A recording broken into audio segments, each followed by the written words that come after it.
Good morning, everybody. Welcome back to the channel. It's chilly this morning, man. It's like 55 degrees out here. We're getting into the fall. You can see the trees are starting to change colors. Water temperature is down. Let's see, it's 67 this morning. So it's getting like prime time for frog fishing on Guntersville. That's right, you asked for it, you got it coming. We're back here in this little pocket. It's a little bit windy today, but we're gonna see if we can catch some on a frog. So y'all stay tuned. Let's see what we can do.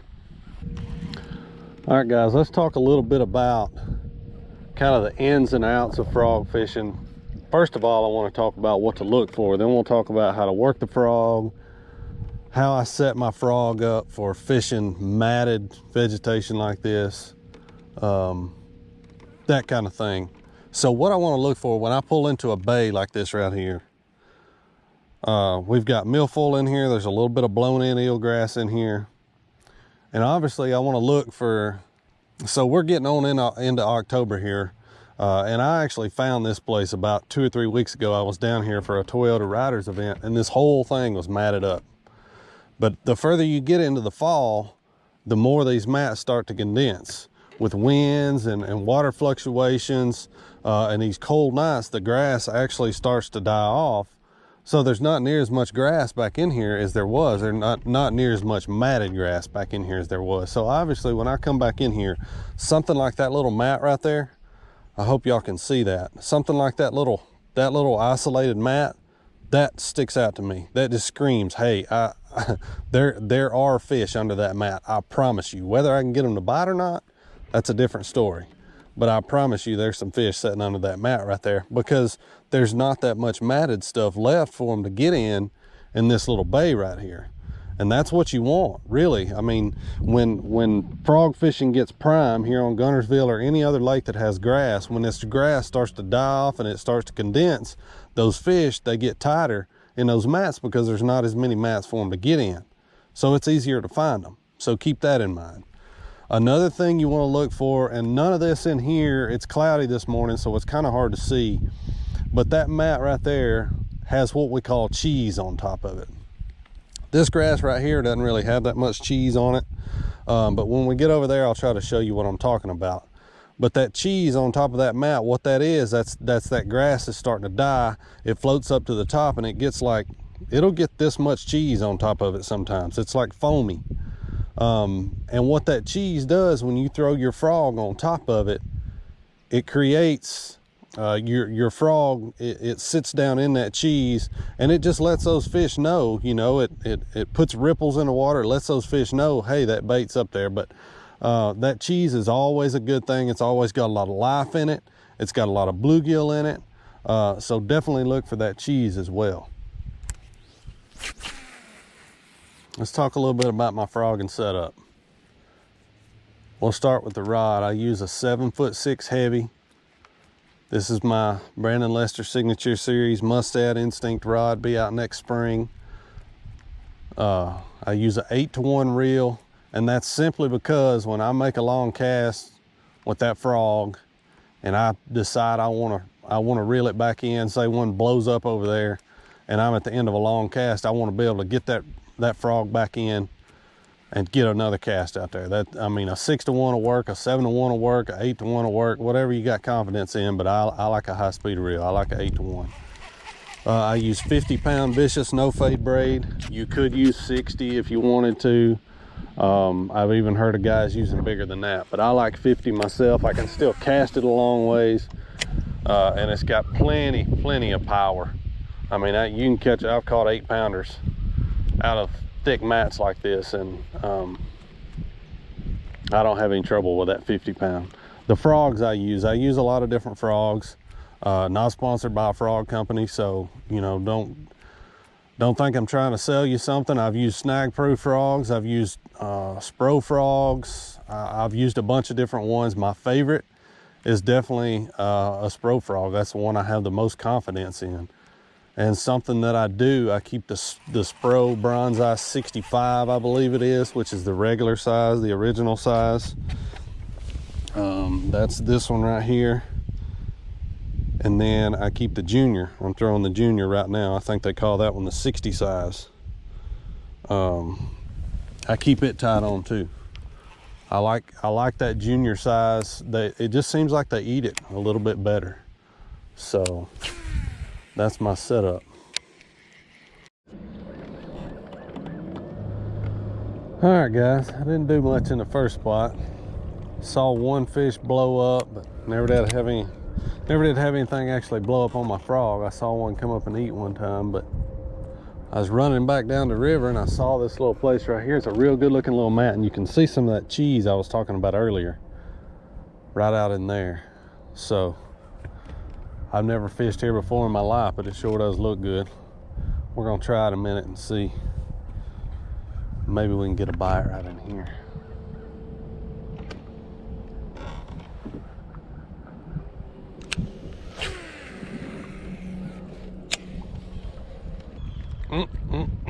He hit it, but he didn't get it.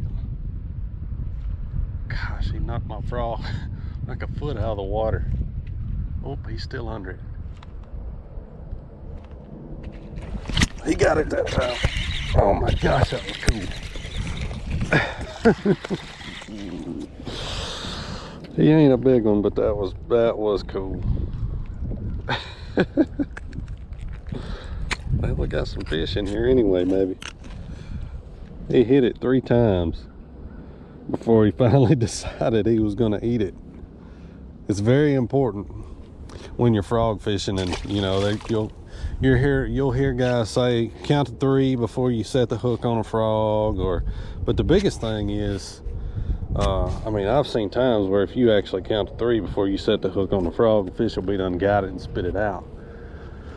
Biggest thing is just to kind of, it's a visual thing, but then like when that fish blows up on it and I see that line move, I know he's got it. So that's when you want to set the hook. That was fun. That'll get us started. Let's see if we can catch a few more. All right, guys, I've got a brand new frog right here, and I want to show y'all exactly what I do to my frogs to get them ready to fish mats like this.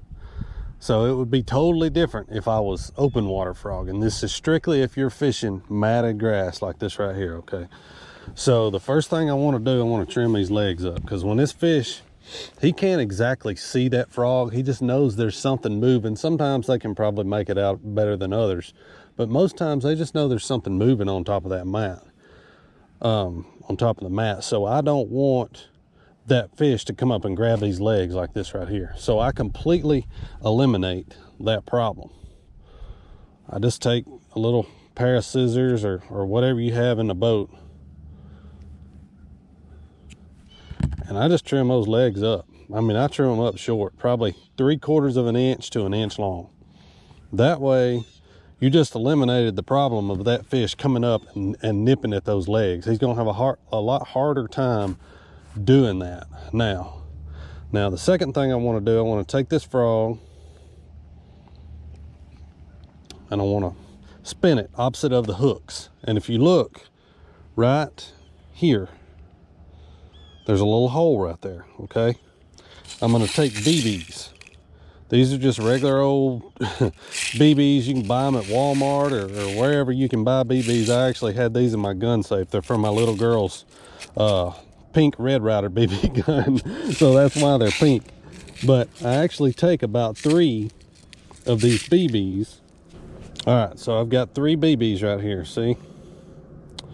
1, 2, 3. And I'm gonna stuff.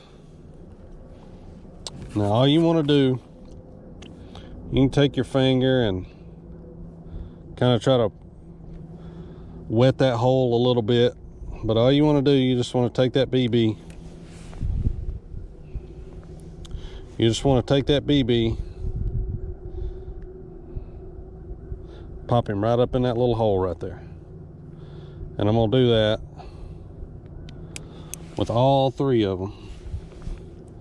Y'all bear with me, let me get them in here. I mean, it's a little bit of a tedious process, I'm not gonna lie to you, but it's well worth it. There we go. All right, I got all 3 of them up in there. Now all I want to do, I just want to take that frog, spin him back around, and set him back up the way he's supposed to be. Now, I don't know if y'all can hear that. Of course, there's a big truck coming by with his jake brake on. But I hope y'all can hear that in the camera. So those BBs, those do two different things. Number one, they add a little bit of weight to that frog, which makes it compress on that mat more and lets the fish know it's there better. Number two, it gives it a little bit of sound. Every time you twist that frog across that mat, it helps that fish to hone in on where that frog is. Now, some guys will bend their hooks up and stuff like that. I'm not a fan of bending my hooks up on a frog whenever I'm mat fishing, because if you do, it'll hook a lot more grass. When that fish bites that frog, don't worry, he's gonna get it. I mean, these frogs are pretty soft these days. You're using good, strong 50-pound braided line, so he'll get the frog. So, all right, that frog is good to go. Let's see if we can catch one.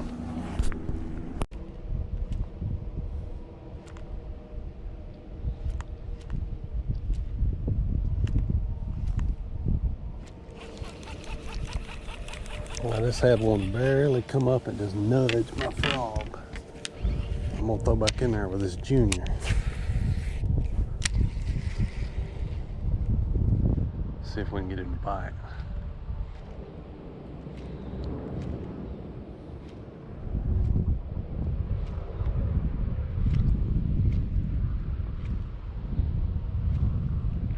Yep, he hit it. He didn't get it.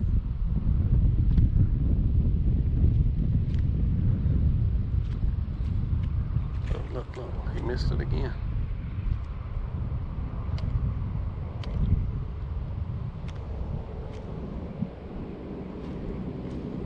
He's still under it. Still under it. Ah, I missed it. Dang it. He's still there somewhere close.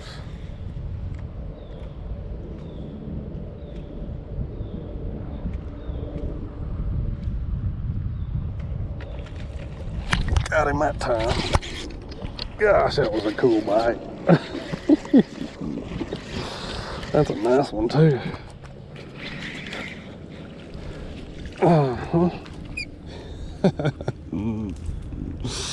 Oh, I hope the camera saw that. I want y'all to look at that right there. Look how he ate that thing. That is freaking awesome, man. Oh, that's cool. That son's got a big old head on him. I know that. Golly, he's got a head on him. He's probably, I don't know, he's a pretty nice one. Over 3 pounds for sure. 3.5, I'd say. He's a nice one. Let's put him back.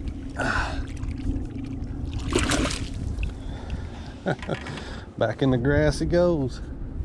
I don't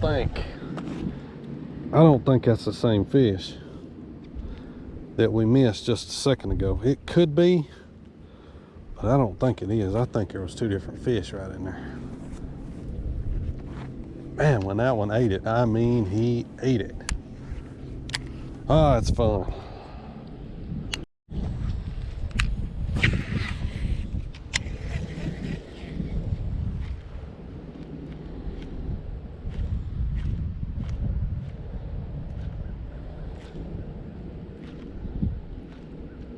Oh, there's another in there. I thought there was. Y'all watch this. Got him. There's the second one. Out of the same spot.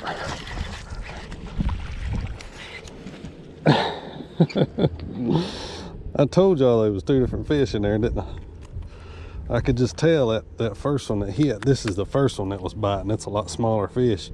He's got a big old bluegill. Got a big old bluegill in his belly. Y'all see that bulge right there? I can actually feel that bluegill in there. It's not even digested yet. That is so cool.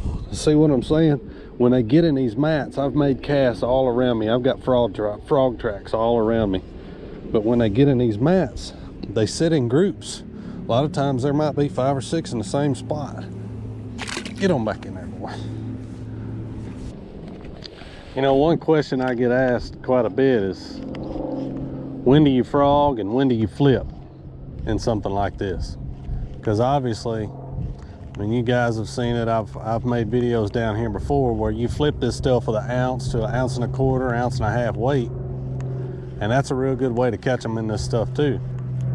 And to be 100% honest with you guys, if I wasn't trying to make a frog fishing video right now, I probably would be flipping, because they're just not biting a frog real good today. There are days where they just, if you think about it, a fish has got to pretty much put every bit of energy that he has into busting through a mat and eating a frog off the top of it. I mean, he's got to be pretty dadgum active to do that, to go for that. I mean, that takes a lot out of a fish.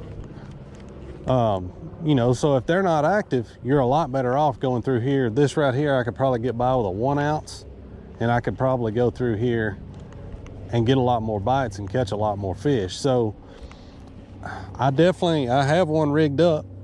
I came down here today with the intentions of making a frog fishing video, and I don't have all day. I've only got 5 or 6 hours. So, you know, I'm gonna stick with the frog the rest of the day. That's what I'm gonna do. But, you know, it's kind of frog or die today. But if I was fishing a tournament, I'd have picked up a flipping rod a long time ago. Always keep them both handy. Just the best way I can answer, long story short, feel out the mood of the fish. If you're getting bit on the frog, keep throwing the frog. You know, but if you're not getting bit on the frog and you know there's bass around, dob that 1 ounce around with a little creature bait. And most of the time you'll pick up a few that just don't want to bust through that mat and eat something off the top. It takes a lot less energy for that fish to swim over there and grab something when you actually go through that mat under the water than it does for him to bust through that mat and grab that frog. So you know, that's how I would answer that question, and that's something that kind of comes with experience and kind of knowing and feeling out the mood of the fish and that kind of thing. Well guys, that's gonna wrap it up for today. We caught a few. It was not what I expected at all, to be honest with you. I mean, it was tough, and that's one thing that I really want to show on this channel. That's real fishing. You know, it's called fishing. It's not called catching. I'm reminded of that more than I'd like to be. I think we all are. But found one little area that had a few fish in it, and like I said, I came down here to make a frog fishing video. I never did flip. I never did try to throw a buzz bait or anything like that. So stuck with the frog all day. We had 4 blow-ups on it, caught 3. But hopefully you'll learn something from this video. That's the whole goal. I've done a pretty good bit of frog fishing down here over the years, and there's definitely a few little tweaks and a few little things that you can do to put the odds in your favor. So hopefully you learned something. I appreciate you guys watching. Hit that subscribe button for me. We'll be making some more videos here soon. I'm back home off the road for a while, so we'll be back real soon. I'll see you guys. Y'all take care. See you next time.